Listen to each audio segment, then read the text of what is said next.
9 years of hatred boiled down to 12 seconds in a narrow concrete corridor at Highbury. February 1, 2005. The cameras were already live, panning across the cramped entrance near the away dressing room. There was no whistle. No tactical display. No warm-up music. Just a muffled thud, a spilt water bottle, and the sound of raw, unadulterated hostility ringing off the brickwork.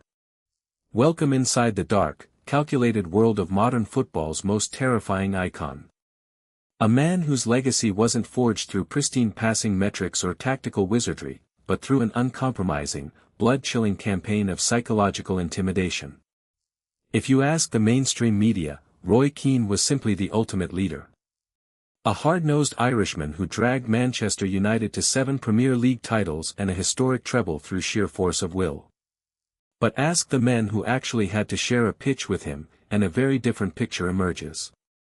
A picture of systemic intimidation, deep-seated corporate friction, and calculated violence that FIFA, referees, and club executives turned a blind eye to for over a decade. Today, we're pulling back the curtain. We're looking at 7 world-class midfielders who stood directly across from the United skipper. Men who survived the war, carried the scars, and ultimately exposed what it truly felt like to fight Roy Keane. Let's start at the absolute epicenter of the storm, Patrick Vieira. To understand why Vieira hated Keane, you have to rewind to the turn of the millennium. Arsenal versus Manchester United wasn't just a rivalry, it was a hostile corporate takeover played out over 90 minutes. 2 colossal brands fighting for dominance, led by 2 captains who fundamentally despised each other's existence. For years, football fans were sold a comfortable narrative, 2 heroic leaders clashing in the heat of battle. But years later, Vieira pulled back the veil on the Highbury Tunnel incident and revealed a much darker, calculated truth. That was planned by me, Vieira admitted straight-faced during a sit-down recap. Because of the 9 years I spent at Arsenal, I didn't like you at all. It is true, I couldn't stand you at all. Vieira wasn't just reacting, he was hunting. He singled out United right-back Gary Neville in the warm-up, cornering him in the dark passageway. The message was blunt, you won't kick our players today. Neville ran back to the changing room shaken, reporting the ambush to his skipper. What happened next was total escalation. Keane didn't just step in, he erupted. I was agitated, Keane recalled years later. My annoyance was that you went after Gary. You go after one, you go after all of us. With referee Graham Poll physically pushing Keane back, the Irishman jabbed a finger in Vieira's face and delivered the iconic line that echoed across global television feeds, "We'll see you out there." The establishment tried to frame this as passion. But let's look at what was actually happening beneath the surface. Referees were terrified of regulating these matches. The Football Association allowed the rivalry to turn into an unsanctioned street fight because the broadcasting numbers were skyrocketing. Violence sold packages. Fury drove subscriptions. Keane and Vieira were the ultimate box office hit, and the authorities quietly allowed them to police the pitch themselves. United went on to win that match 4-2. But the psychological tax was paid by everyone on that pitch. Vieira exposed the reality. Playing Keane wasn't about footballing ability, it was about surviving an existential assault before the game even kicked off. Now, you might think that once the boots were hung up and the stadium lights went dark, the warfare ended. You'd be completely wrong. Enter icon number 2, Graham Souness. If there was ever a man uniquely qualified to judge Keane's brand of pitch violence, it was Souness, the legendary Liverpool captain who practically invented the aggressive midfielder role in the late 1970s and 80s. But when Souness and Keane were thrown together into the slick, sterile world of modern television punditry, the friction didn't dissolve. It morphed into a multi-million-dollar broadcast war. During the World Cup broadcast, the mask slipped completely live on air. The topic?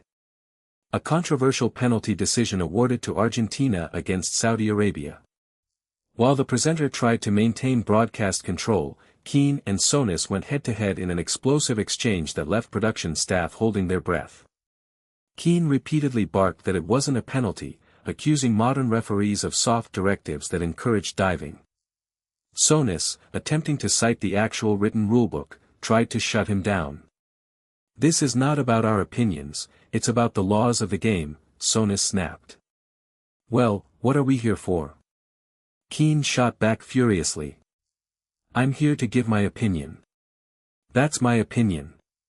Then came Souness' lethal knockout blow. "You'll learn a lot more if you listen rather than talk all the time." The studio went dead silent. The tension was thick enough to cut with a razor. Souness exposed something fundamental about Roy Keane that modern fans often miss. Keane doesn't care about corporate directives, rulebooks, or official FIFA interpretations. He views the world through a binary lens of absolute authority versus total incompetence. To Keane, Souness represented the establishment trying to explain away bad decisions with bureaucratic technicalities. To Souness, Keane was an uncontrollable force who refused to submit to basic logic. It proved that whether he's wearing a pair of boots or a tailored studio suit, Roy Keane cannot coexist with authority. The hostility is hardwired. Now, let's step off British soil and look at European royalty. Because if domestic rivals thought Keane was a nightmare, the elite of European football were utterly stunned by what they encountered in the Champions League. Icon number 3, Edgar Davids. Known globally as the Pitbull, Davids was the heartbeat of a dominant Juventus side that reached 3 consecutive Champions League finals in the late 1990s. Paired alongside World Cup winner Zinedine Zidane and French General Didier Deschamps, Davids was widely considered the most dangerous, athletic ball winner on the planet. Juventus didn't just beat teams, they suffocated them. Then came the 1999 Champions League semi-final second leg in Turin. Manchester United found themselves 2-0 down within 11 minutes at the Stadio dell'Alpi. The tie was effectively dead. Juventus fans were already booking flights to Barcelona for the final. But what unfolded over the next 80 minutes shocked Davids and the entire Italian tactical establishment. Keane picked up a yellow card early in the match for a foul on Zidane, a booking that meant he would automatically be suspended for the Champions League final if United somehow qualified. Most players would have wilted. Most captains would have played with caution, protecting themselves. Keane did the exact opposite. He went on a rampage. He dominated Davids in every single duel. He out-tackled the Pitbull, outran Zidane, and scored a towering header that triggered one of the greatest comebacks in European football history. Sir Alex Ferguson famously wrote afterward, "It was the most emphatic display of selflessness I have ever seen on a football field." He would rather die of exhaustion than lose. Davids later admitted that Keane was one of the very few opponents in world football who didn't just match his physicality, but completely shattered his mental dominance. Davids wasn't used to being hunted. In Turin, the predator became the prey. Keane exposed that European technical superiority meant nothing when faced with a man who had completely detached himself from his own personal consequences. Now, let me be fair for a second. It's easy to look back at Roy Keane's career and assume he was just a wrecking ball, a brainless hardman sent out by Ferguson to break legs and intimidate officials. That's the lazy narrative pushed by highlights reels and clickbait edits. The truth is, Keane was an exceptional footballer.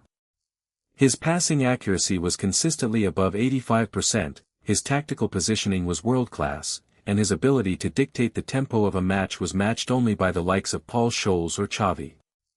But make no mistake about it, the dark arts were never an accident. They were a deliberate, calibrated strategy designed to bend matches to his absolute control. And nowhere was that strategy tested more violently than against icon number 4, David Batty. If Patrick Vieira was Keane's arch-nemesis in terms of elite title races, David Batty was his dark mirror image in the trenches of English football. Playing for Blackburn Rovers, Newcastle United, and Leeds United, Batty was built from the exact same ruthless cloth as Keane. He didn't care about shirt sales, media interviews, or fancy footwork.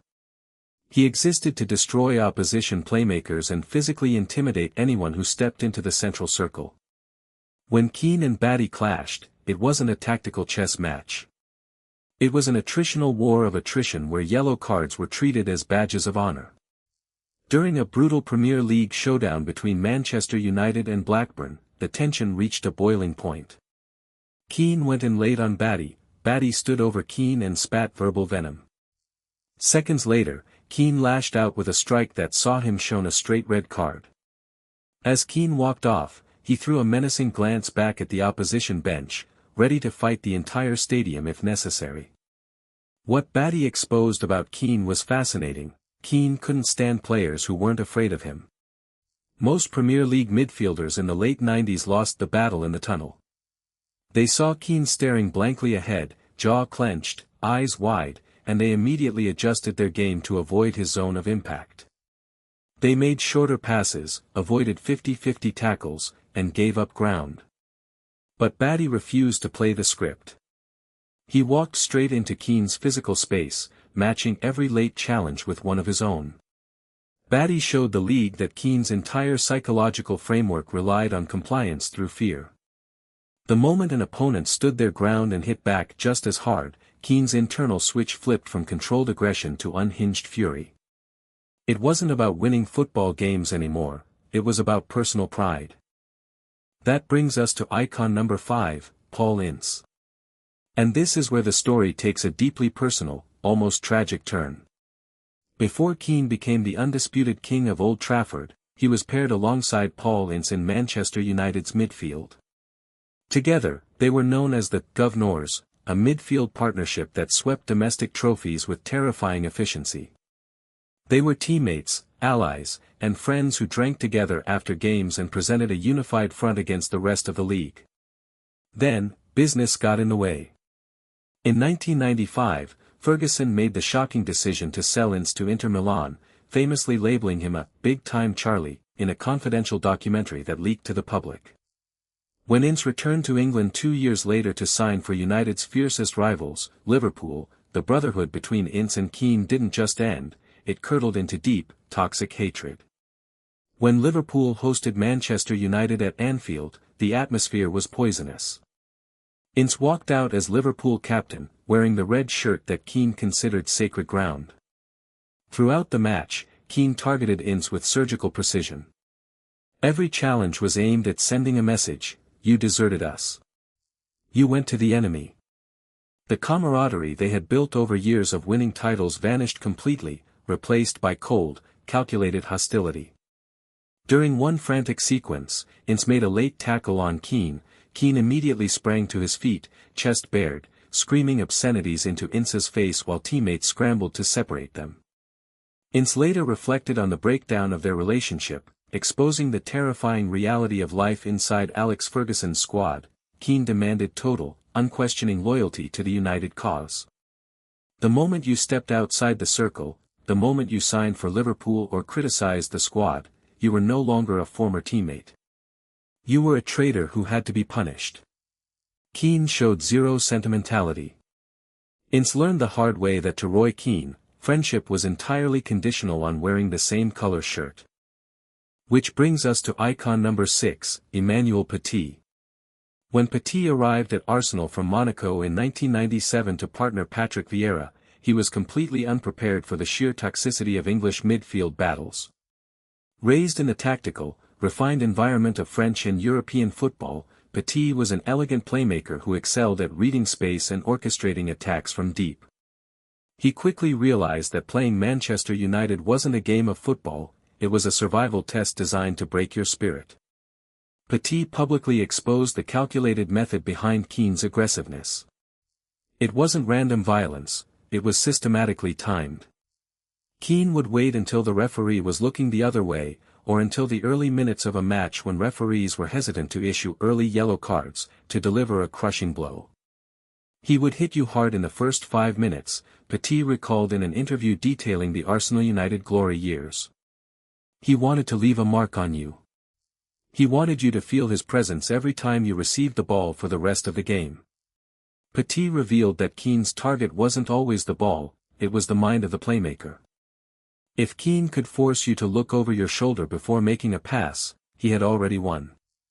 Petit described the psychological toll as exhausting. Facing Keane meant playing with a constant background pulse of anxiety, knowing that at any second, a late tackle was coming down the back of your Achilles tendon. Petit exposed how Keane abused the lenient refereeing standards of the 1990s. Referees were managed by the FA to let the game flow, which effectively gave enforcers like Keane a free pass to commit 2 or 3 bookable offenses before receiving an actual warning. Keane mastered the art of walking that exact tightrope, pushing violence right to the razor's edge without getting sent off. Finally, we arrive at icon number 7, Lee Bowyer. If you played Premier League football in the late 90s and early 2000s, you knew Lee Bowyer was as combative as they came. The Leeds United midfielder was fearless, aggressive, and never hesitated to jump into a melee. Yet, even Bowyer confessed that facing Roy Keane was an entirely different level of confrontation. During the height of the Leeds-Manchester United rivalry, a rivalry fueled by deep-seated regional hatred and corporate competition, Bowyer and Keane clashed in a series of infamous midfield battles. Bowyer exposed what made Keane truly unique among hard men. Keane never turned it off. Some guys would kick you, and then after the game, they'd shake your hand and laugh it off in the lounge, Bowyer explained. Not Keane. He looked at you like he wanted to end your career. There was no smiling, no small talk, no respect until you earned it the hard way. Bowyer recalled moments where Keane would verbally abuse his own teammates if they failed to match his intensity.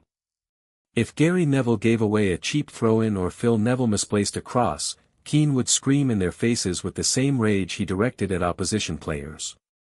This was the ultimate exposure of the Roy Keane myth. The terror wasn't just directed outward at enemies like Vieira or Petit, it was directed inward at his own dressing room. United players didn't just play to win trophies, they played out of absolute, sheer terror of having to face Roy Keane in the changing room after a loss. 7 midfielders. 7 world-class careers. 7 men who stood in the fire. When you stack these accounts together, the truth becomes undeniable. Roy Keane was not a product of modern media training or corporate footballing ethics. He was an absolute throwback, a ruthless enforcer who utilized psychological warfare, institutional leniency, and relentless violence to dominate an entire era of English football. He didn't care about making friends. He didn't care about television ratings. And he certainly didn't care about the corporate suits at FIFA who tried to sanitize the game. He cared about control. So here's my question to you, was Roy Keane the greatest captain in Premier League history who did whatever it took to win, or was he a calculated bully who crossed the line and got protected by referees and the media? Drop your take or verdict in the comments below. I read every single one. A like genuinely helps more than you'd think. And subscribe if you want more unfiltered, exposed-style football coverage where we break down the stories the mainstream media won't touch. Football at this scale is never just a tournament. It's a moment in time. I'll see you in the next one.